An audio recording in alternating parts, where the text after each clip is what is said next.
Hi Yogi, welcome to Yoga with Alina, and today we're going to have a short practice that is focused on the lower body stretch. I'm not using any props for this one, but as always, if you want to grab some, go for it. Make sure you set everything up for yourself before you get started, and I'll see you on the mat in a couple of moments.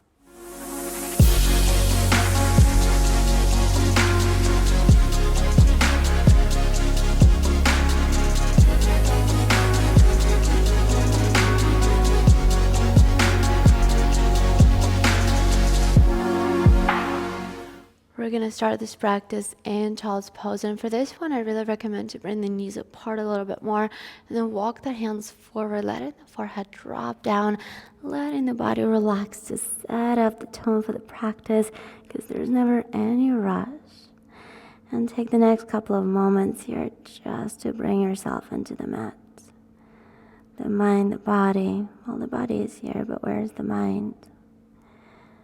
Start noticing any sensations, feelings, emotions, thoughts.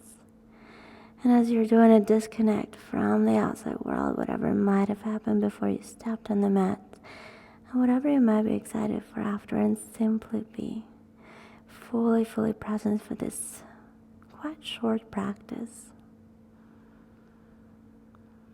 You can start deepening the breath.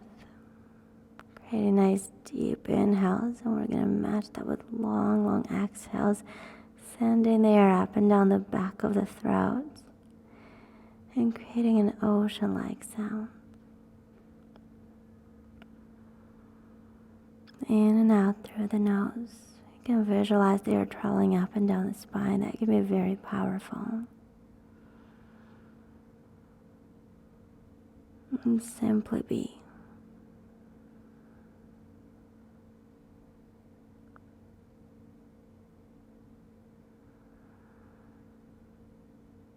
And with your next inhale, walk the hands over to the right. Getting into the left side body, you can go far, activating the pose a little bit more. You can keep it passive. It's up to you. Another way to activate this pose is to start pushing through the right hand and almost dragging the left hand back. Just the energy, not the actual movement. You'll get the idea if you try. You'll start feeling a nice stretch going down the left side of your body. With your next inhale, walk the hands back to center and over to the other side, getting into the right side, matching the sides. And if you were making this passive on the previous side, then you're keeping it the same way here. If you were activating it, you know what to do. And if you were doing that pull-push thing, then this time around you're pushing through the left hand and almost dragging the right hand back, getting into the right side a little bit more. And with your next inhale, we're coming back to center. Let's take another breath here. Just feeling. And as you're staying here, set up an intention for the practice. Why are you here? What brought you here?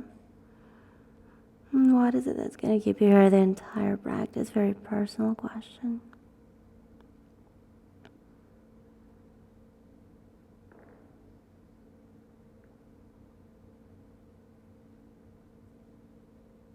And once you've done that, you're going to start walking the hands further forward.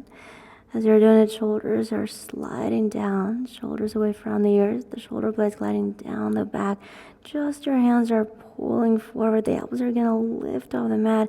And when you understand that there's absolutely no way for you to go further without lifting your hips, that's only when you're going to lift the hips coming into your tabletop. We're going to adjust the hands underneath the shoulders. The knees are under the hips. And from here with me, and I'll drop the belly, arch the back. Exhale, push away from the ground and puff up your spine. Good. Let's do this again. Inhale, open up. And exhale, you're going to round and curl. Good. Last one. Inhale, open up. As you're going to exhale, you're going to push away from the ground. Separate the shoulder blades a bit more. And the next inhale is going to bring you back to your neutral spine. Bring the knees together, tuck the toes under, and sit back on your heels. Make sure all 10 toes are getting some action, even the pinky ones. And staying here, bring the arms out in front of you. You're going to bring the right arm on top of your left.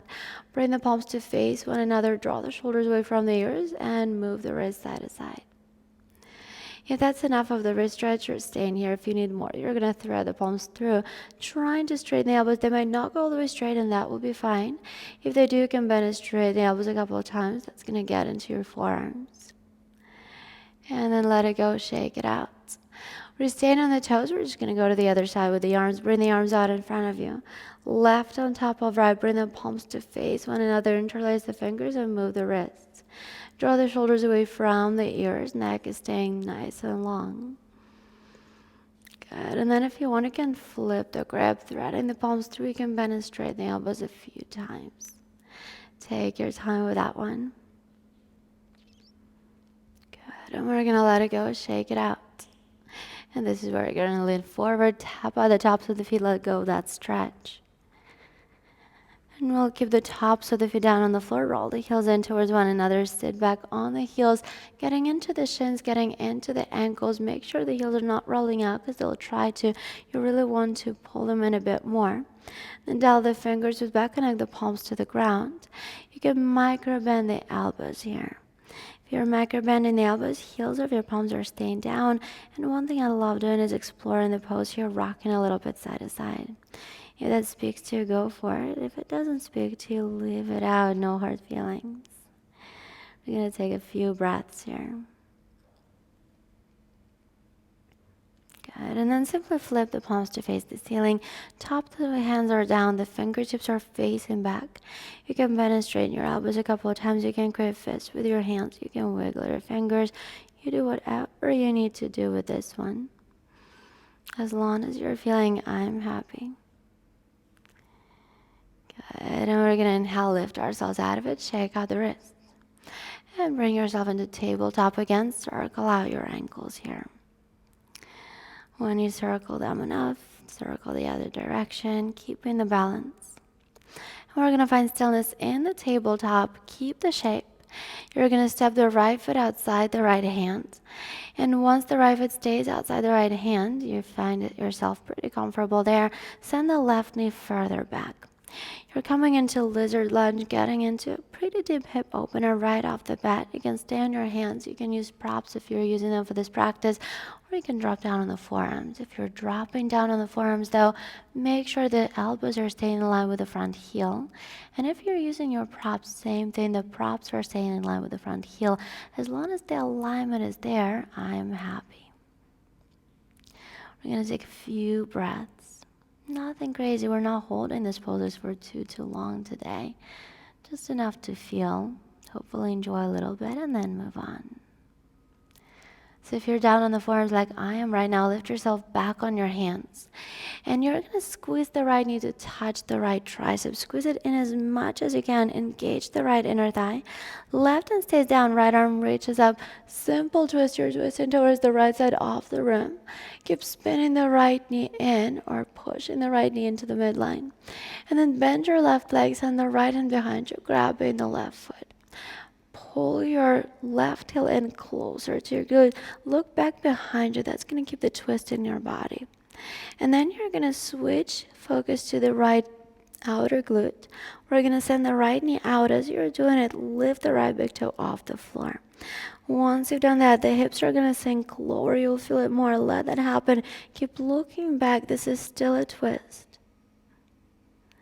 Good. And you're going to keep the right knee out. Release the quad stretch. Create a big dramatic circle with the right hand. Step the right hand back inside the right foot. Good. You're going to bring the right knee on top of the ankle again. Flex the right foot. Keep the hands where they are as you exhale. Push back. Try to get into a half split variation with the right leg out. We're going to move through it dynamically a couple of times. Inhale, bend the right knee. Exhale, push back. Trying to get 1 inch deeper. One last time here. Inhale, bend the right knee. And then exhale, push back, getting into the deepest half split variation. So far today, the leg is a little bit more to the side than usual. Don't let it get to you. And the bottom of the chest is going down to the floor. Crown of the head is pulling forward. You're pushing through the hands. Imagine you're digging the right heel down and back through the mat. And we're going to keep the right leg straight. Inhale, chest comes up a little. Exhale, bottom of the ribcage goes down. Let's do it again. Inhale, lift up. And exhale down. Good. Last one. Inhale. Bring the left foot out to the side. And from here, walk your hands back. Drag the right heel in with you. You're going to sit inside your left heel, getting into one more quad stretch. The knees are staying together. If this is enough and you feel it in the left quad, you're staying here. Make sure that the left toes are facing back. If you need a little bit more, you can start leaning back. Maybe lay down on the ground. I'm not sure. Probably cutting off my head right now. But it's okay. We're not staying here long anyways. So if you're like me and you want to go a little bit further, you can lay down on the floor. As a matter of fact, I'm actually going to lift up because the floor is super cold right now. And we're just going to stay seated. Good. Take a few moments. Find your space. Sometimes when you think you want to go, it doesn't really work. Just like it happened for me right now. So don't let it stress you out. Good, and we're staying here for another breath. Nothing crazy. And then it's going to be a fun transition. You're going to bend your right knee, lean to the right side, and send the left leg all the way straight behind you. We're coming into pigeon pose on the right side. The arms are coming in front of the right shin, the right knee staying out to the side. Avoid dropping all the way to the right hip. You really want to keep it lifted or somewhat lifted. You want to keep your hips parallel to the ground, keeping the balance in this practice. Maybe rock a little bit side to side if that feels good.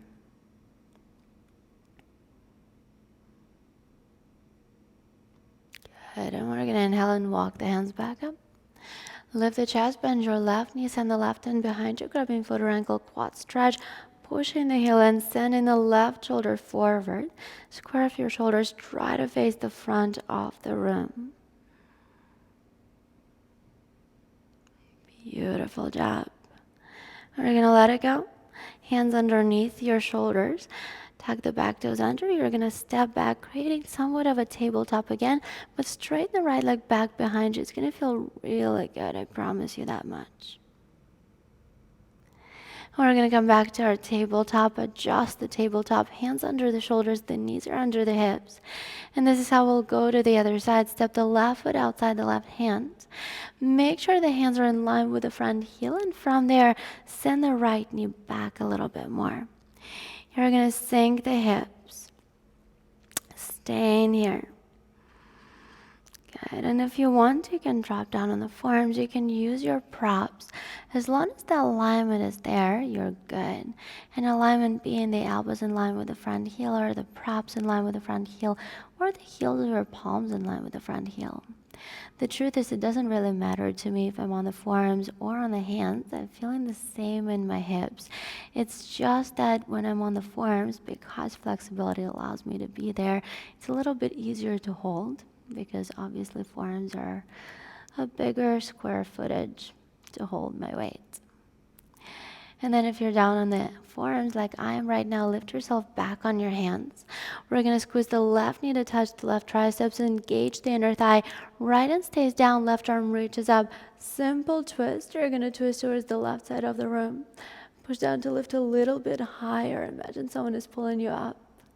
And we're going to bend the back leg. That's the right leg right now. Reach the left hand behind you. Grab the right foot and squeeze the right heel in. First quad stretch in this practice on the side. You know we have 3 of those. You're going to keep looking back, keep the quad stretch, and start sending the left knee out. As you're sending the left knee out, you will feel it in your outer glute. Sink the hips a little bit lower here. Keep looking back. This is still a twist. That should feel pretty good. Good, and we're going to let go of the quad first. Create a big dramatic stretch with a dramatic circle with your left hand, placing the left hand inside the left foot. Bring the left knee on top of your ankle again. Flex your left foot. As you exhale, start pushing back, trying to straighten the left leg. If it doesn't go always straight from the first try, don't worry, because we'll do this again. Inhale, bend your left knee again. Exhale, push back, trying to get 1 inch deeper. Let's do it again. Inhale, bend the knee. Exhale, push back, getting a tiny bit further. Last round. Inhale, you're going to bend the left knee. Exhale, you're pushing back, getting into the deepest output so far in the practice. Bottom of the ribcage down, crown of the head is going forward. You're pushing through the hands and you're almost digging the heel down and back through the mat. Think about the length, the hamstring, the back body, all that good stuff. This is a very active stretch. We're going to keep the legs straight. Inhale, chest comes up. Exhale, bottom of the ribcage goes a little bit lower. We'll do this 2 more times. Inhale, lift up. And exhale down. Last one, inhale. Hold it here. You're going to bring the right foot out to the side. Start walking the hands back and start dragging your left heel in with you. You're going to sit back inside your right heel. Take your time. The transition doesn't really have to be that pretty. You're going to squeeze the knees together. And you can sit here on the prop if you're using them today. That will ease off that quad stretch a little bit for you. And if you want to amplify it, you can always start leaning back. As we figured out on the previous side, the floor is really cold, so I'm definitely not going all the way down. I'm just going to enjoy it here, right here in the seated. If you're with me, stay. If you're going anywhere else, do you. Wherever you are, keep the integrity of the pose and remember about the breath, because breath is everything in this practice. And this practice is just another fitness class without the breath. So keep it very, very intentional, or another stretch class, if you will. Good. And if you're leaning back or laying down on the floor, you're going to lift yourself back up to seated to meet me exactly where I am right now. And from there, we're transitioning into pigeon. Bend your left leg and send the right leg behind you. I like this transition really a lot. It gets me pretty deep into that left hip. Then you can drop down on the forearms and let yourself be. If you want, you can rock a little bit side to side. That might feel good. Remember about the breath. Sound like a broken record, I know, but I'll take it. How does it feel? The sensations might be different on both sides. But can you stay here without any judgment, with absolutely no expectations? Embracing the journey and trusting this practice, trusting that wherever you are is absolutely perfect and perfectly enough. With your next inhale, you're going to walk the hands back up to lift the chest. Avoid dropping to your left hip. It should stay a little bit lifted. Bend the right leg and send the right hand behind you for one more quad stretch. Pushing that right heel in, send the right shoulder forward. You're trying to square off your shoulders to face the front of the room here. I always said, imagine the right heel is going to touch the floor soon. Why not? We're going crazy with this one day. And then let it go. Hands are staying underneath your knees. You're going to bring yourself onto the right knee and then step the left foot behind you, creating a nice stretch here, getting the blood flow back into that left leg. Good. And we're going to meet in the tabletop again. Adjust the knees under the hips. The hands are coming under the shoulders. And then place one knee outside the mat so that you have a chance to slide out. The knees and hips are staying in one line. You're going to slide the knee, for me it's the right knee, out to the side, coming into frog pose. Now again, keep in mind the hips and knees are staying aligned. The ankles and knees are staying aligned as well. And for me, this is not a very deep, well, I feel it very much, but it doesn't look as deep, and that's okay. A lot of my students are going to be completely down on the floor here, and some of us are going to be where I am right now, and some of us are going to be higher. Remember, it's not about how it looks, it's about what it feels like. So don't try to make the pose look something, just feel it. We're going to stay here for a couple of more moments. Nothing crazy, finishing off the hips with this one. And have fun with this transition. You're literally diving forward. You're diving forward. You're going to lower down on your belly. And once you get there, wiggle the feet back together, or the legs back together. And you're going to roll on your back. And once you're all on the back, hopefully you'll be back to the center of the mat. At least that was the idea. And you get to simply relax your body here. Let the arms fall open, the legs relax. This is how we're arrived into our final posture of the practice, our final shavasana. Let's take a deep inhale. And exhale, let it go. Let this be enough for this practice, yogi. I hope you enjoyed it. And from my heart to yours, namaste.